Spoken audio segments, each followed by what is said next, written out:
The views, information, and opinions expressed during the following program are solely those of the individuals involved and do not necessarily represent the views of Access Communications, its representatives, or its employees.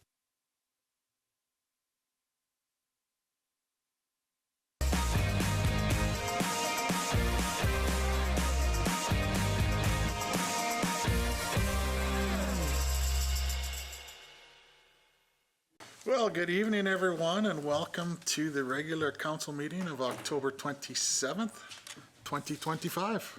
We'll bring it to order. And I have a motion to adopt the agenda as presented. Councillor Roba, Councillor Dubowski, questions, comments, seeing none, all in favor, carried. Motion to accept the minutes of October 14th, 2025. Councillor Mouse, Councillor Dubowski, all questions, comments, all in favor? Carried. Original communications, delegations, and petition, the GFL report for September 2025. Do we have a motion to accept this? Councillor Reliezer, Councillor Elliott, questions, comments on that? Seeing none, all in favor? Flying along. Written reports of committees, Airport Liaison Committee, minutes of October 16th, 2025. Do we have a motion to accept these minutes? Councillor Reliezer, seconded by Councillor Veroba. Any questions, comments out there? Seeing none, all in favor? Carried. Up next is the Southeast Transportation Committee minutes of September 23rd, 2025. We have a motion to accept these. Councillor Johnson, seconded by Councillor Mouse. Questions, comments? Seeing none, all in favor? Carried. Executive reports, City Manager, Hillside Pool Building. Floor is yours. Thank you, Your Worship. So as most people have seen this year in budget, we did put in a new paddling pool at Hillside. That's been completed. The mechanical room is completed. It was mentioned at budget that to properly open that, public health requires new showering facilities, new buildings, similar to what happened at Churchill. As we got into the late end of the summer, we realized if this building is going to be done by June 15th, so that there's no delay in the opening of the pool next year, some of the cement and slab work would likely have to be done this winter, as the build-out was a little longer than we had anticipated. So we put it out to RFP. The full report is there. We did use Collier's project leaders to help manage that process. They have a recommendation to the only proponent that was put forward, and that's BNS. And it is in line with what the Churchill building cost, and that's what we had kind of planned for budget into the next year. So basically we want to approve this so we can get some of the foundation work here so that early in the spring they can complete the work and we can open the pool as of July 1st so that citizens can enjoy that throughout the whole summer next year. Thank you for that. Do we have a motion to accept? Councillor Veroba, seconded by Councillor Reliezer. Questions, comments? Seeing none, all in favor? Carried. City Engineer, the Canadian Housing Fund. City Manager, do you want to take us through this one as well? Thank you, Your Worship. Yes, I can speak to this. So there is some federal funding grants under the Canadian Housing Infrastructure Fund. There was previously an intake that included partial funding from the federal government, and then the city would cover the other portion. We did submit in the new sanitary line that's required not only for the nursing home, for it to develop up in the northwest end of the city. We had not received anything from that, and you may have seen in the paper or the news that the government of Saskatchewan has signed on to this as well with an additional contribution. So we are working with our grant funding agency to put in an application for the same project, only hoping to have the provincial commitment as well if it is approved. So we didn't hear anything on the first intake, so we're going to apply for the second intake, but we do need approval from council to move forward. And this is that water line, the sanitary line for the northwest area. Excellent. Do we have a motion to accept this report? Councillor Elliott, seconded by Councillor Johnson. Question, comments? Councillor Veroba. Thank you, Worship. Do we have any concerns using 2024 numbers? I just know in the past sometimes when we've done grants and then we move forward, the price has gone up. So that would be my only concern. Is there a way to use numbers in 2025 or projected 2026? Thank you, Councillor Burba. So discuss with engineering that we don't feel there's any significant changes. Initially, this was a $10 million project. You can see that it was adjusted up to about $11 million from what was initially planned a few years ago. So I don't think there's any significant items in there that would want to hold up the application process for that it would be significantly different. So until we go to tender, we don't have those final numbers anyways. And if it was to be over substantially what we received, we can always reject it at that time, just like any funding agreements. Okay, excellent. Any other questions out there? Councillor Johnson. The Mayor Cernik, when I'm looking at this application type, federal contribution, provincial, where would it be that I see 40% we'd like to see come from regional governments, and then the municipal and regional governments, 40%, and it has over in the next column 33%. Usually projects of this size, it's 1/3, 1/3, 1/3 going across the board, right? Thank you, Councillor Johnson. It depends on the funding agreement. So ISIP was 1/3, 1/3, 1/3, but as you can see in this one, the federal government's contribution was 40% and the provincial could be up to 33. So it's actually a little higher, 1/3 contribution from the federal government. So each federal intake is different based on parameters. So it doesn't necessarily follow the 1/3, 1/3, 1/3. Okay. Oh, and there was some expression or concern that we could probably get some interest with the RMs on this line too. Thank you, Councillor Johnson. So there has been discussions when the project was initially proposed about 10 years ago, the RM was interested in contributing to it. I think there is an appetite for that as well. So I think following up tomorrow, if there's a motion from council, we would be talking to the RM to see if they would like to support our application and be a part of it. Okay, and how does this fit into the scope of maybe another subdivision that's close to the town on the west side, Valley Edge property that we've had some discussion on, tapping into that and allowing some discharge from their lagoon or from wherever, tying into this line too? Does it come close in the close proximity that we could possibly marry those two lines together, those wastewater sewer lines together? Yeah, absolutely, Councillor Johnson. So anything, they did have some initial designs for lagoon in the RM that I believe they did not move forward with, and this would be able to tie into it. So any development on the west end of the city would be able to tie into the sanitary sewer line, as it'll be large enough to take that. Okay, so this might be a line that addresses a lot of our concerns. Absolutely. Thank you very much. That's all my questions. Thanks. Excellent. Thank you for that. Any other questions, comments out there? Seeing none. All in favor? Carried. Up next, under executive reports, Land Development Manager, Essex Consultation of Land. I can't even say that word. There we go. In 2020, council passed a recommendation to allow Essex Development to all their lands within the plan, except for the front service lots on Wellick Road. Essex has now submitted the necessary application to make this change due to the complexity of this initiative. This report is an effort to provide an overview of all the components of this application. Can you take us through this, Richard? Thank you, Your Worship and Council. Everyone's familiar. There was a map attached to your proposal, if you have it. And so everything except for those 25 lots fronting Wellick Road, which are in yellow, and a portion of one road allowance, which is in that area, would be consolidated into a single agricultural parcel if these applications were to proceed. That would mean, for example, all of the green, which is Municipal Reserve Park, and those little buffer strips along the edge of the roadways would be consolidated. And then the residential areas that's in hatched area would also be consolidated. And all the roads that are in there would be closed. And there would also have to be an agreement for off-site levy deposits that the developer has made but has not followed up on so that they could be drawn down. So that's what is necessary, an MR bylaw, the municipal buffer to be consolidated and the roads to be closed, the subdivision to consolidate everything, and a rezoning application to put all of that property into the agricultural district that the city has in its zoning bylaw. There are some implications from that, however. Does council wish me to go into that? Okay. Based on the information I have, now this is a taxation issue more and community viability issue rather than a planning issue, but it's something you need to be aware of as councillors. The current taxation levy on all those properties for 2025, barring any penalties or anything like that, would be $186,000. Of course, we don't know what 2026 would be.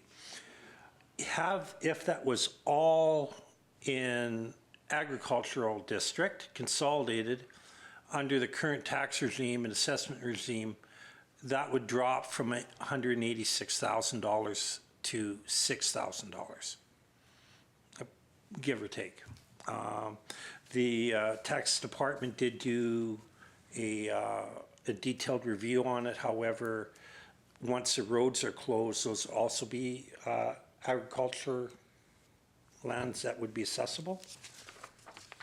So it goes from $186,739 down to $6,432.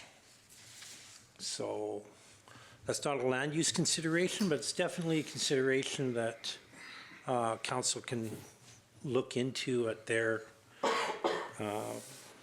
prerogative to determine whether or not they should go through or not.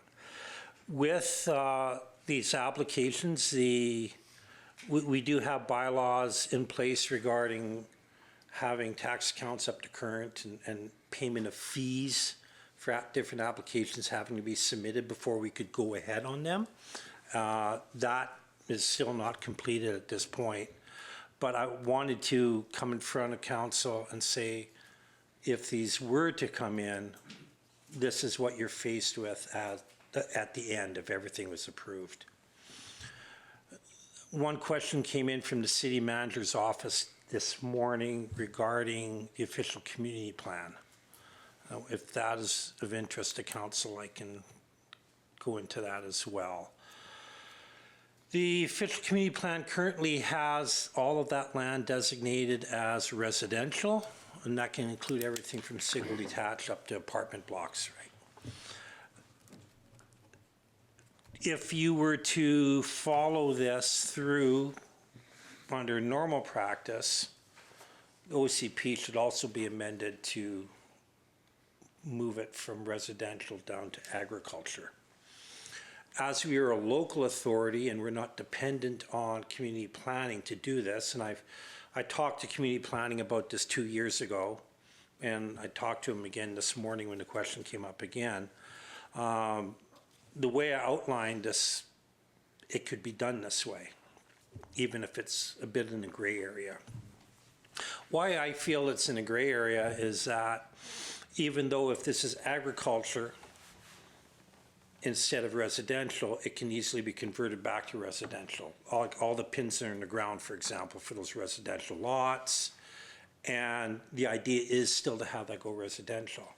It, of course, would be a completely different situation if we were to consolidate all that land while its future use is residential, looking out into the future, and then zone it to industrial, as an example. That would be a real conflict. The other two reasons why I didn't bring this up in front of council in the past, because you have the authority to do this the way I described it, and it's twofold. One is, and this is an issue that I've dealt with in other communities I've worked with, one is, what message are you sending to both your population and the development community if you were to take 161 lots plus the greater part of a quarter section and put that so that the future use going like 10, 20 years in the future is going to be agriculture? What message does that send? The other point, and I wasn't personally involved with it, I don't think anyone in council here was, early part of last decade, there was an annexation proposal into the RM. If we were to do this, you can imagine if, say, 3 or 5 years from now, the city identified a need to annex some land for industrial or something like that. I believe we have a fairly healthy land bank for residential at this time. But you can imagine if something like that were to be proposed, the RM would immediately fire back with, hey, wait a second, you just took land within your own boundary and moved it from urban development back to farmland. Now you want more farmland from us. And so by not doing the OCP amendment, we get to avoid that. That said, if city council wants to do that, of course we can do that. I'm open for questions. Councillor Johnson? Yes, Mayor Cernick. I'm glad to hear that it's going to be turned back to farmland. It should have been left as farmland. They should have been still cultivating and planting crops out there and farming it, or even having it fenced off and having cattle out there. I'm sick and tired of the weeds out there. Sick and tired of the weeds blowing into Estevan and having the city staff having to pick up tumbleweeds between properties. Tumbleweeds that are getting blown up against fence lines or on ball diamonds. I'm also concerned about $6,000 in taxation that we're going to reap from this property, if that's all we're going to get. The city of Estevan spends a lot of time out there with their mowers, with their tractors, cutting all those weeds down at least 2 or 3 times, maybe 4 times a year. Factor that in, that's probably going to eat that $6,000 taxation bill up pretty fast. Take a look at all the contractors that are out there spraying for weeds, trying to control weeds, gopher population, all that other stuff that grows on that property, all the hazardous weeds, noxious weeds. So if it goes back to farmland, which I'm applauding loudly here, I want to see big tractors in there cultivating that land, because it's farmland. It shouldn't be left just like a bunch of weeds, because I don't think you can leave farmland like that anywhere in Saskatchewan. You can't even leave oil patch land. No farmer would leave his land like that in Saskatchewan. And even if we consolidate it, though, it's still under the property of Essex, which we have no purview to go in there and do everything you're asking. I'm just saying. I'm just telling you. Yes, you're telling me, but I'm just saying, this Essex developer needs to be aware that he has a problem on that parcel of land, that quarter section. Weed growth, and it all blows into Estevan from the northwest, and it is unfortunate that he doesn't look after it to a better degree, because now if he's asking for a lower tax bill, I'm wondering if he's willing to still pay for all of the added costs that are attributed to trying to control the weed growth that we are always trying to do. And this year, Jeff, you didn't hear a lot of complaints from me about the weed growth. You handled it fairly well with the city staff and the city departments. But I wonder where it's going to go now, because there's a bunch of weeds out there. And the other matter is fire control. If there's a big blaze that's going to start out there because of all that weed growth, which easily can, we should have already had one, is he willing to step up to the table to pay for all those fire costs on that land? There's a lot of questions here. I'm really upset with the weeds that are out there. They blow into our properties, and I'm upset with him if he wants to turn it over to farmland, get his tractor going, get his plow going, or farm it out. I guess the other thing he could do is lease it out to a farmer. That would be the better bet. Thank you. Councillor Roba? Thank you, Worship. So I'm trying to remember back, I don't know if anyone remembers if that land actually, when it was ag, was ever actually had a crop in it. Or if it's just been, you know, because, I mean, truthfully, again, it's no different than any other land that's owned within city boundaries. If the city does have to go in and do anything, any money that the city spends then gets applied to the taxation bill. So the city isn't out. We wouldn't be eating up that $6,000. We would do something for the weeds. We would do something to control that, and then that would be added to their taxation bill. So that wouldn't be part of it. The reason why in 2020 that we changed or made that recommendation for this landowner is because we were faced with coal ending, and we had no development anticipated, right? And so that is why this developer came and said, like, he'd owned the land for so long and nothing had happened. So now we have discussion of somebody wanting to develop it, but this change wouldn't actually change the ability for another developer to come in and then develop the land the way they see fit.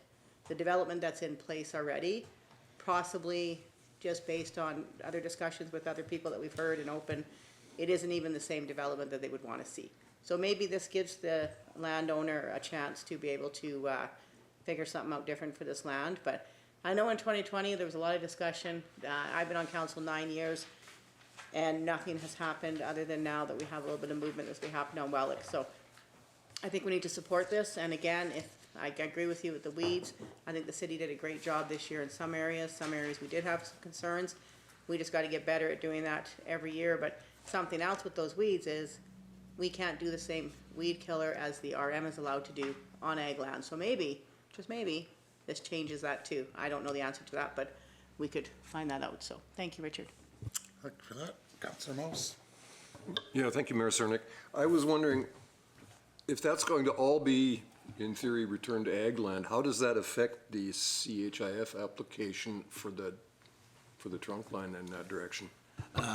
Thank you, Councillor Mouse. I don't think that would actually change the application much, but that's a good point. I will talk to engineering about that. There is additional, still those, all the land that would be west of that was zoned for commercial, where the nursing home is, that still will require that work. Thank you for that. Any other questions, comments? I guess we didn't get a motion or anything. Councillor Elliott? Thank you, Your Worship. I was just wondering through to Jeff, do we have the ability to bill for the weeding that we've been doing? Yeah, absolutely. So bylaw puts an enforcement on, and if they don't do it, we are allowed to complete the work to make sure it's in compliance with the bylaw, and we bill it back to the taxes, and it's put on the tax roll. Okay. Any other questions, comments out there? We kind of went backwards on this one. Councillor Verova? I think maybe we'd just like to table this to the next meeting, just in the fact that Richard did say that there was a couple of things that we need to look at, and the city manager did say that he'd like to look at that with the application as well, just to make sure it's not gonna make a difference. I'd hate for us to turn this into ag land and then find out it's actually minimized our chances to receive federal funding for that trunk line. So, if we could just table it to the next meeting, Motion? that would be my motion. Do we have a second for that motion? Councillor Dubowski? Any other questions, comments out there? This is a lot to take in, so it's not a bad motion. Seeing none, all in favor? Thank you, Richard. Up next. I didn't have to say consolidation again.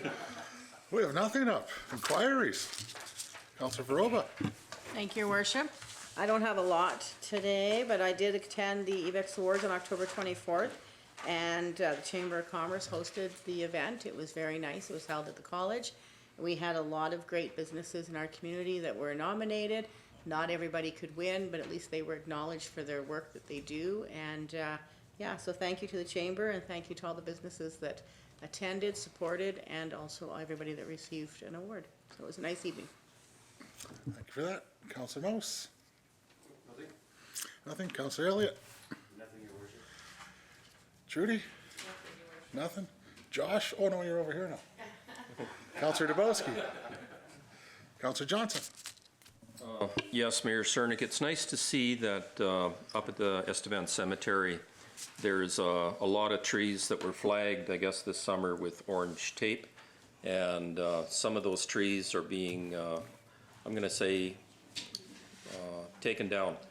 They've been noted, I guess, with disease or root rot or something, and they're be taken down right now. I notice quite a few of them have been cut and groomed, even the ones that are still standing, but it's looking better up there, City Manager, so I'd like to just pass that along to you.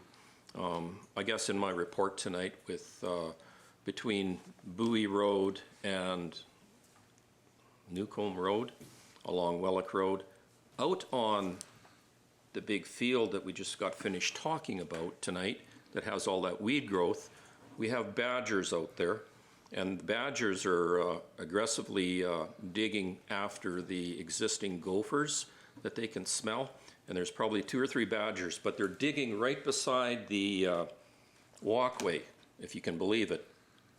That's on the north side between Newcomb and Bowie Road.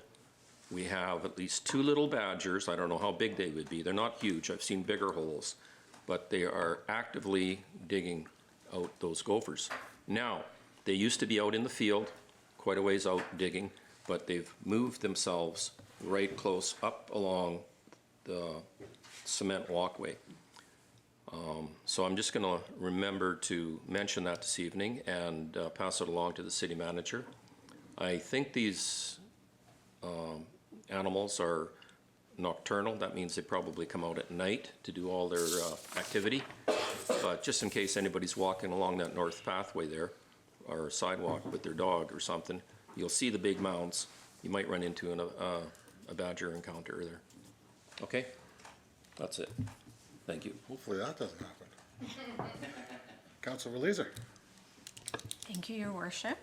Wanted to draw attention to Accessible Halloween hosted at the Multipurpose Room on Saturday. The first hour is thoughtfully designed for kids and adults who maybe aren't able to participate in Halloween the way everybody else does. So there's no barriers, the lights are dimmed, there's no noise, nothing scary. The number of people that attend at a time is restricted to make sure that each person is able to engage in the booths in their own way. And it was a record-setting year. So thank you to all the groups that set up a booth and celebrated Halloween in a new way. And then to just remind everyone, there's one last Coffee with Council this year, and it'll be happening November 21st from 9 to 11. Excellent. Yeah, thanks for that. It was Halloween was out on full force this weekend. We had that going on at the Leisure Center downtown, had Halloween going on. The Trail of Terrors, did I read 3,000 people went through that? Like, that's amazing. Estevan loves Halloween, which is all good. City Manager? Nothing to add, Your Worship. City Clerk? Nothing to add, Your Worship. Nothing to add. All right, I got a few things to add just to make the meeting longer for Dave. Last 2 weeks has basically been amazing for our city. You know, after the last meeting of the 14th, I had a CTV interview with the morning show with the legend Daryl Rommel there, just talking about our city, bringing light to our city, so that was great.